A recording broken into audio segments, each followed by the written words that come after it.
If someone had told 6 years ago that the future would arrive with the sound of a ring light buzzing in a living room where dinner used to live, disbelief would have been easy to perform. Back then, life was simple in the way a well-made chair is simple, sturdy, unnoticed, quietly generous. Love was the default setting. The biggest problem was deciding whether to make lemon chicken or the pasta that always tasted like Sundays. Stability wasn't a mood, it was the furniture. College is where the idea of forever first learned its name. Freshman orientation smelled like markers and cold air conditioning and anxiety. That's where Elena walked into the room like she owned the light. She told people to call her Lena because it photographed better, and back then it sounded like a joke with expensive shoes. The first encounter happened at the coffee stand, where she accidentally bumped my elbow as I tried not to baptize the campus map in dark roast. Months later she admitted it wasn't an accident.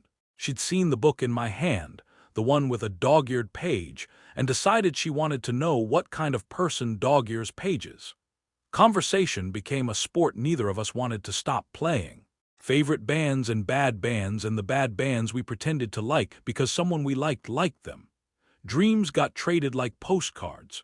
Hers, build an audience around style and travel, an aesthetic life, she called it, with brand passports stamped by places that sell sunsets by the bottle.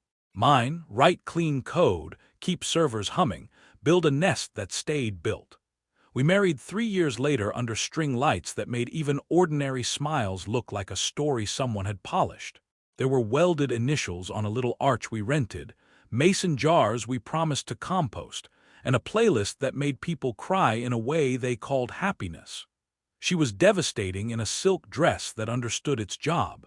When we cut cake, an aunt whispered, "You won," like love was a raffle and I held the right numbers. For a while, the ordinary was good.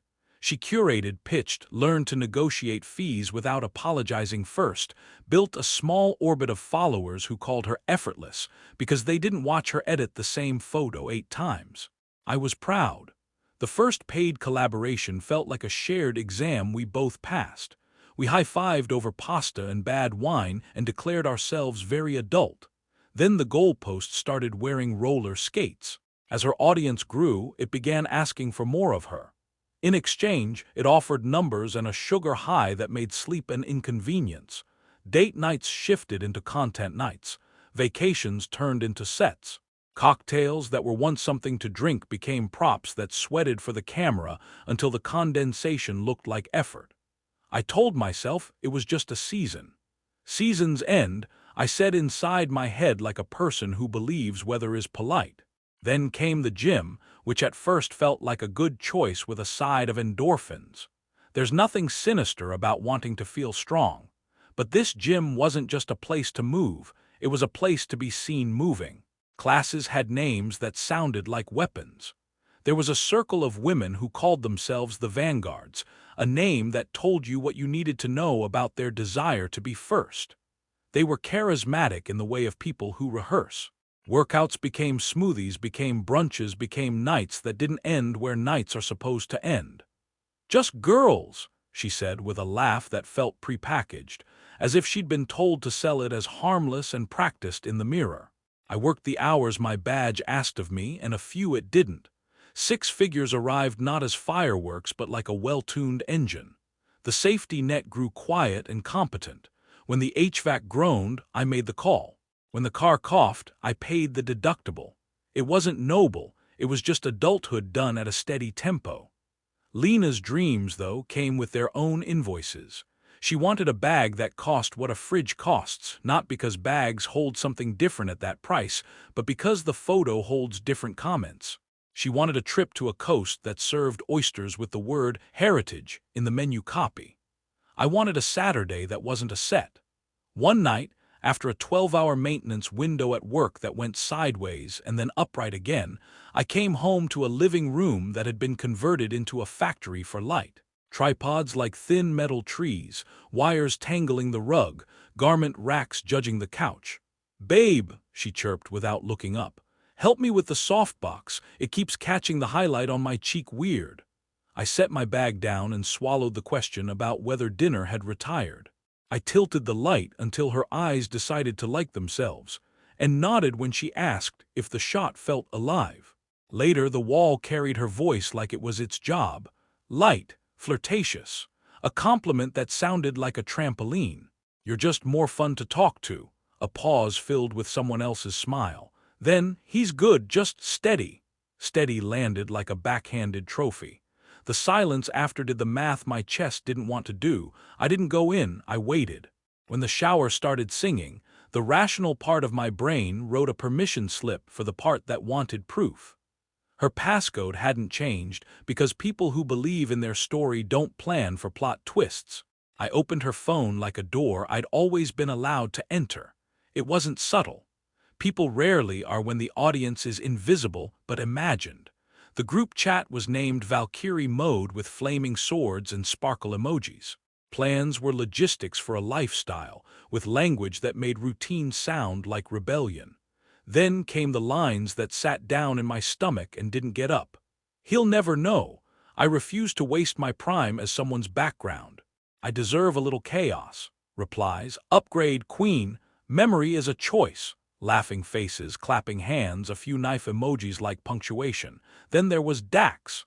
The messages between them were engineered to be deniable, no explicitly explicit pictures, no admissions with verbs that a judge would circle. But intimacy doesn't need nouns to confess. Inside jokes, schedules, your shoulders were illegal. You left too early, it was just getting interesting. A photo of a whiskey glass with 2 fingerprints in the condensation. Miss me yet?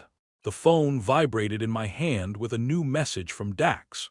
I locked the screen, set the device down on the nightstand, and lay back like I hadn't become a different person in the last 6 minutes.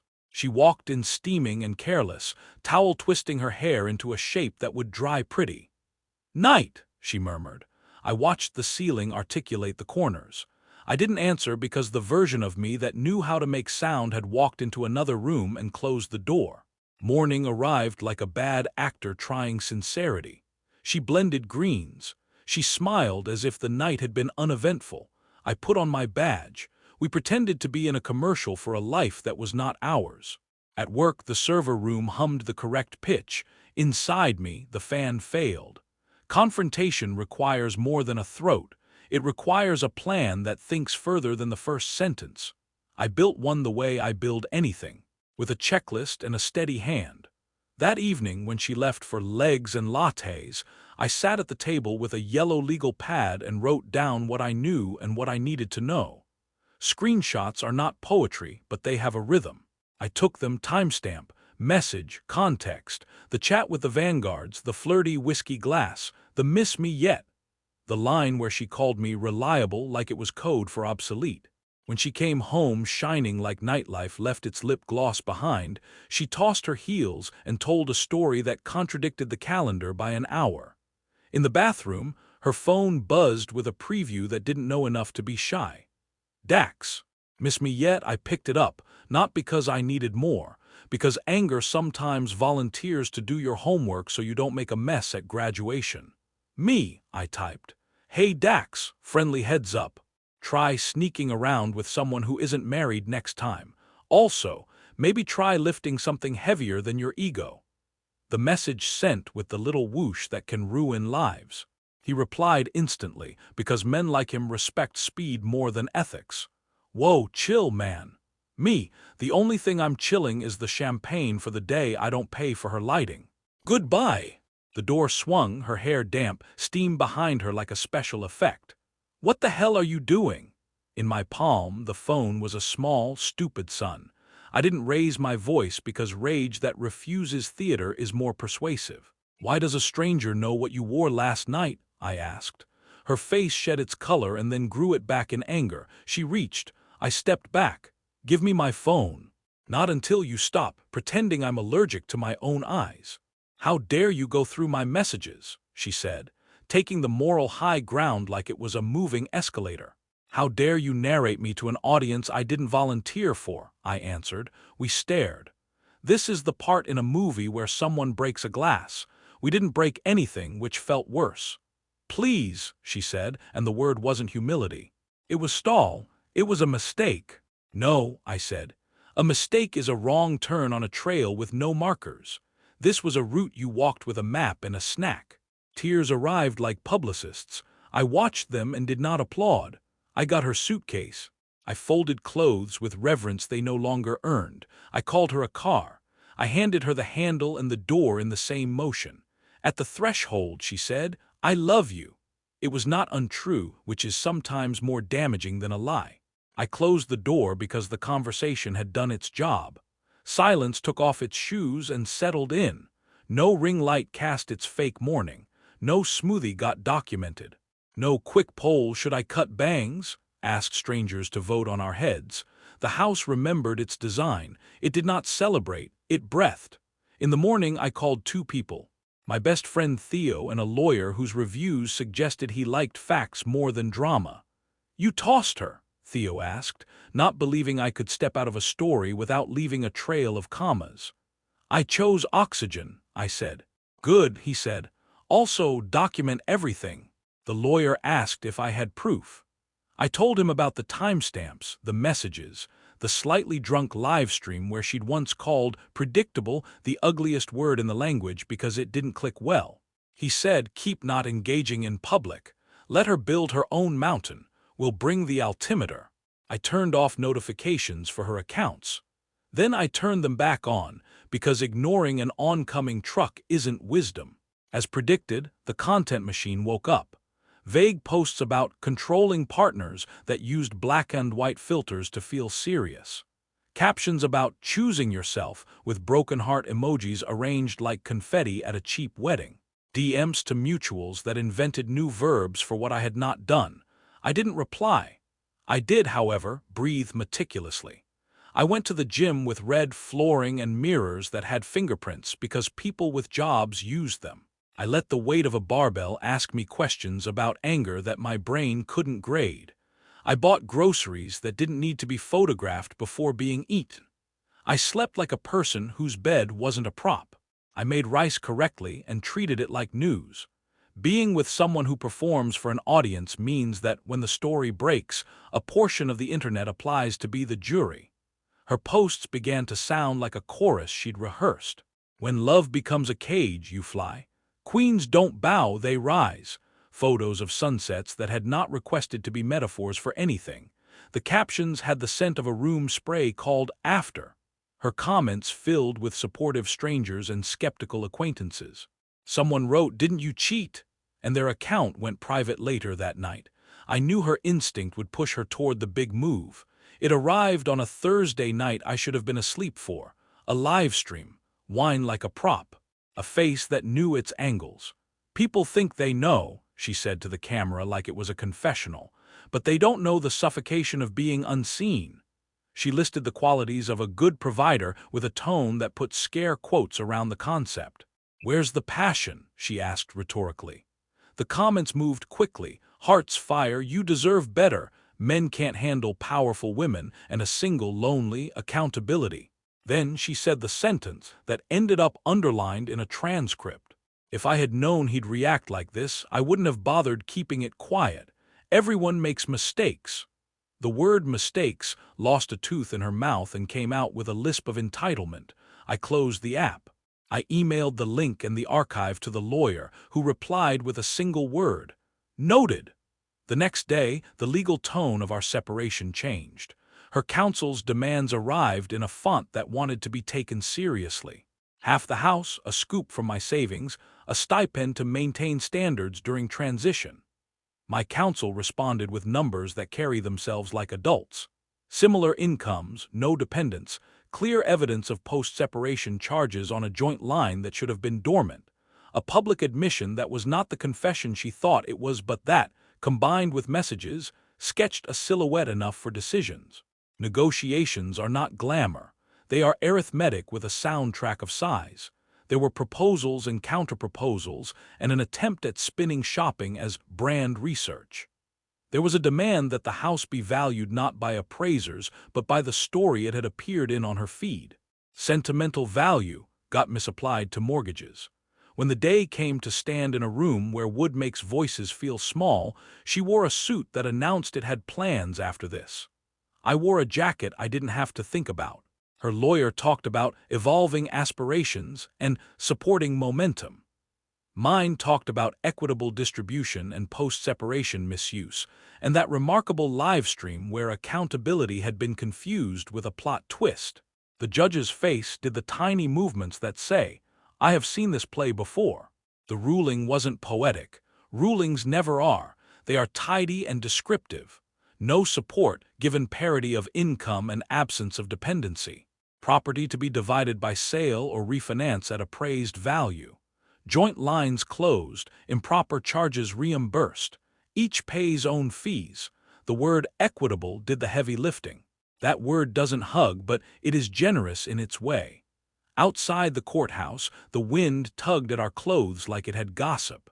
She approached with her mask off. Without the performance, she looked like the girl who had once dog-eared a page because she wanted to remember something. "I messed up," she said. "It was true and too late, and both those things can be accurate in the same sentence. I don't want to be enemies. I don't want to be anything," I said gently. "I want to be quiet." She nodded. For a second we were two people after a storm counting trees. Then the moment ended as moments do. Freedom is loud the first week. Then it learns to whisper. The house returned to its original language. The couch stopped being a backdrop. The coffee table remembered it had a purpose beyond holding cups at an angle. I replaced the rug that had learned to curl around cords. I stood in the middle of the room and realized it was mine in the way of inheritance, something given because something ended. I didn't become a different species. I still did my job on Mondays in a room that hums. I still bought the kind of bread that goes stale if you don't eat it fast enough. I still watered a plant and lost the war and tried again because resilience can be green. A friend convinced me to join a pickup basketball game in a park with hoops missing pieces of net. I ran until my lungs filed complaints that felt like praise. On Thursdays, sometimes, I went to a small boxing gym that didn't film anyone. The coach had a face that said life had offered him more than one chance to quit, and he had refused politely each time. He taught me that footwork is an apology your body makes to itself. I learned how to keep my hands up without looking like I wanted to hurt somebody. Dating did not show up like a plot twist.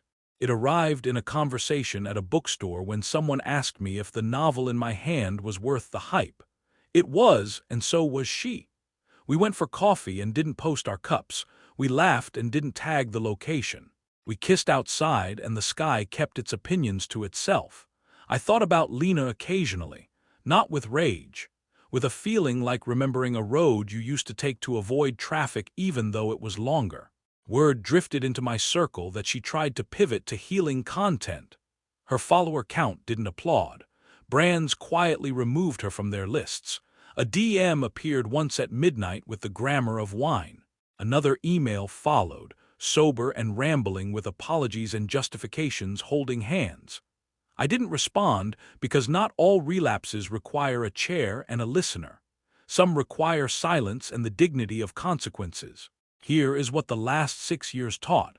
Image is an algorithm that rewards escalation. Character is a practice that rewards repetition. Love can exist next to ambition without calling the cops.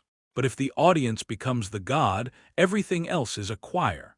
If the number of people watching becomes the way someone counts their own pulse, the rest of us are props unless we refuse the role. I still dog-ear pages. I still choose between lemon chicken and Sunday pasta like I've been handed a precious decision. Sometimes I stand in the kitchen after washing dishes and listen to the silence do its job. I send messages to the past in the form of small mercies for the person I was. Good job keeping your voice level. Good job packing the suitcase. Good job not performing your pain for strangers. The rewards are not visible. They are structural. They are the difference between a house and a set. When friends call with trouble that has the shape of mine, this is what gets offered. Act slow, not loud. Collect facts, not applause. If leaving is required, leave like a craftsman. Clean lines, sharp corners, no splinters. Take the lessons and leave the props. Tell the truth, not the version that will earn the most claps. And when the silence arrives, don't fill it with noise. Fill it with a life that holds.